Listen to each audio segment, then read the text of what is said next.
আসসালামু আলাইকুম প্রিয় ভিউয়ার্স। আমাদের সরিষাবাড়িতে প্রত্যন্ত অঞ্চলগুলোতে অনেক শিল্পী রয়েছে, অনেক ভালো ভালো গান গায়। অনেকের অজানা থাকে, তারা আসলে তাদের প্রতিভাটা তুলে ধরতে পারে না। আজকে আমার এমন একজনের সাথে দেখা, তিনি অনেক ভালো গান গায়। তাকে নিয়ে আসলে আমি গীত আড্ডায় আপনাদের মাঝে, ওনার নাম হচ্ছে লিখন। আমাদের একটি গান শোনাবেন, আপনারা শুনেন।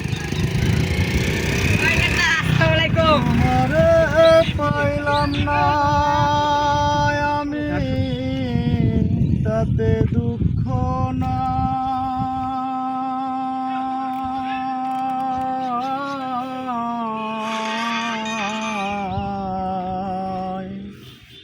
আমি যে তোমার হইয়াছি এই ভেবে সুখ পাই। আমি যে তোমার হইয়াছি